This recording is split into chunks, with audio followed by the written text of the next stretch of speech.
city was alive that evening, buzzing with the hum of neon signs and the soft patter of rain against asphalt. Cherry Street, nestled in the heart of downtown, wasn't the kind of place you'd expect a love story to unravel or a betrayal to bloom. It was a narrow artery of urban life, lined with boutique coffee shops, a weathered bookstore, and a jazz bar that spilled saxophone notes into the damp air. Streetlights flickered, casting golden halos over the wet pavement, and the occasional umbrella bobbed past like a lonely lantern. For Daniel and Claire, it had been their sanctuary, a place where they'd escaped the monotony of their suburban life for years. But tonight, it would become something else entirely. Before we jump in, real quick, most of you who enjoy these videos still haven't subscribed. If you're one of them, please take a second to hit that button. It helps with channel growth so much and means more than you know. And if you're already subscribed, thank you. Now, let's begin. Daniel, 38, was a man of routine. A structural engineer by trade, he liked things predictable, blueprints that made sense, beams that held their weight. His dark hair was streaked with the first hints of gray, and his hazel eyes carried a quiet intensity. Claire, 35, was his opposite in every way.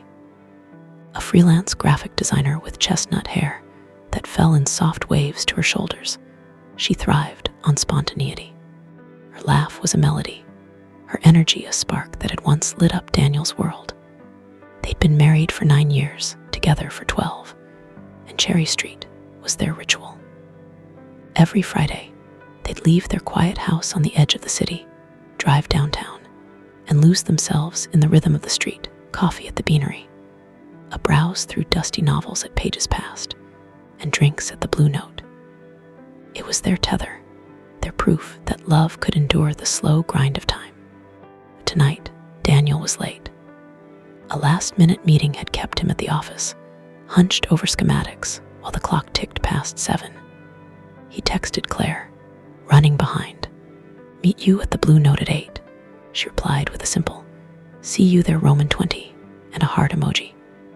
He smiled, slipped his phone into his pocket, and hurried to his car, the rain streaking across his windshield as he drove into the city. Claire arrived at Cherry Street just as the drizzle thickened into a steady downpour. She ducked under the awning of the Beanery, shaking water from her umbrella. Her navy coat clung to her frame, and she brushed a damp strand of hair from her face. She could have gone straight to the Blue Note, but something pulled her toward Pages Past instead. Maybe it was the rain, or maybe it was the restlessness that had been gnawing at her for months. She pushed open the door, the bell jingling faintly above her. Bookstore smelled of old paper and cedar, a comforting haze of nostalgia. Claire wandered the aisles, her fingers trailing over cracked spines, until she reached the poetry section. That's where she saw him, Elliot. He was leaning against a shelf, a slim volume of Rilke in his hands, his dark curls falling over his forehead. He was younger than her, maybe 29, with sharp cheekbones and a disarming smile. She met him here a month ago, purely by chance, when she'd dropped a book, and he'd picked it up for her. They talked for an hour that day about poetry and art and the way rain made the city feel alive. She hadn't told Daniel. "Claire," Elliot said, looking up. His voice was low, warm, like the hum of a cello. "Didn't expect to see you here tonight." She hesitated, her heart tripping over itself. "Daniel's running late. I thought I'd kill some time." He closed the book, stepping closer. Lucky for me then. Air between them thickened, charged with something unspoken. She should have left, turned around, walked to the Blue Note, waited for her husband like she always did. But she didn't. Instead, she let Elliot's gaze pull her in, let his words wrap around her like the rain outside. They talked, their voices soft against the creak of the floorboards, and when he suggested they step into the back room, just to see the rare additions, she followed. Back room was dim, lit only by a single lamp. Shelves towered around them, heavy with leather-bound books and secrets. Elliot reached for a volume on a high shelf, his arm brushing hers, and that's when it happened.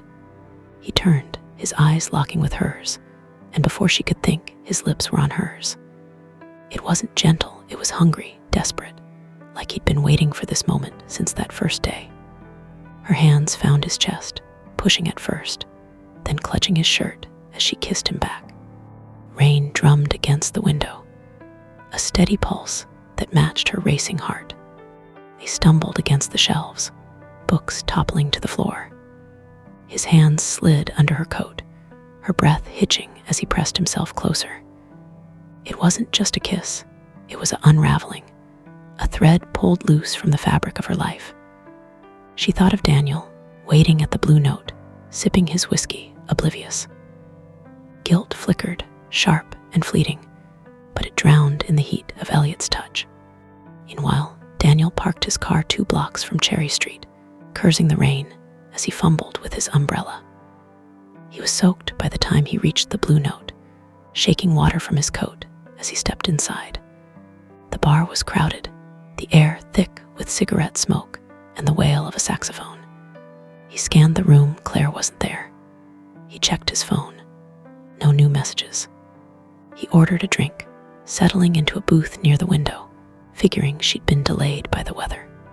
Back at Page's Past, Claire pulled away from Elliot, her lips swollen, her breath uneven. "I can't," she whispered, though her body screamed otherwise. "You can," he said, his voice a velvet blade. "You're here, aren't you?" He closed her eyes, torn between the life she knew and the one she could taste in that moment. The rain outside grew louder, a roar that seemed to echo her chaos. She kissed him again, harder this time, and they sank to the floor, the carpet rough against her skin as her coat fell open. It was reckless, raw, a collision of need and defiance. The world narrowed to the heat of his hands, the sound of her own gasps, the books scattered around them like silent witnesses. Across the street, Daniel sipped his whiskey, glancing at his watch. 8:15. He texted her again. "You okay? Where are you?" No reply. He frowned, a knot forming in his gut. The rain battered the window, and he watched it blur the lights of Cherry Street into streaks of gold and red.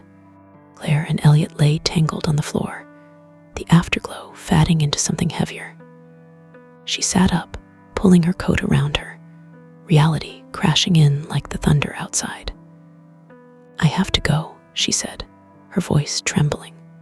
Elliot reached for her hand. "Stay, just a little longer." But she couldn't. She stood, smoothing her hair, her legs unsteady as she slipped out of the back room. The bookstore was empty now, the clerk lost in a novel at the counter. She stepped into the rain, the cold biting her skin, and walked toward the Blue Note, her mind a storm of guilt and adrenaline. Daniel saw her through the window before she saw him. She was drenched, her coat clinging to her, her face flushed in a way he couldn't place. She pushed through the door, spotting him in the booth, and forced a smile. "Sorry," she said, sliding in across from him. "Got caught in the rain." He studied her, the knot in his stomach tightening. "Where were you?" "Page's Past," she said too quickly. Lost track of time. Nodded, though something felt off, her eyes wouldn't meet his. Her hands fidgeted with her sleeve. The saxophone wailed behind them, a mournful sound that seemed to carry the weight of the night. He didn't ask more, not then. They ordered drinks, talked about nothing, the rain a constant drumbeat against their silence. Weeks passed, and Cherry Street became a ghost between them. Claire returned to Page's Past, to Elliot again and again, each encounter more brazen than the last. The back room became their haven, the rain their alibi. Daniel noticed the changes, her late nights, her distracted smiles, but he didn't confront her. He watched, waited, the engineer in him piecing together a blueprint he didn't want to see. One Friday, he followed her. He parked a block away, watched her duck into Page's Past, and waited. The rain was relentless, soaking him as he stood across the street. Through the window, he saw her silhouette, then another, moving toward the back. His chest tightened, but he didn't move. He stood there, the rain washing over him, until she emerged an hour later, her coat askew, her face glowing with something he hadn't seen in years. He didn't go to the Blue Note that night. He drove home, the wipers slashing through the storm, and sat in the dark, the pieces falling into place. Claire came home later, her excuse flimsy, her eyes avoiding his. He didn't ask. He didn't need to. The next Friday, he went to Cherry Street alone. He stood outside Page's Past, watching the rain streak the glass, and made a choice. Not to confront her, not to leave her, but to let her go, to let her chase whatever it was she'd found in that back room. He walked to the Blue Note, ordered a whiskey, and listened to the saxophone cry into the night. Claire never knew he knew. She kept her secret, her affair blooming and fatting with the seasons, until Elliot left the city and Page's Past became just a memory.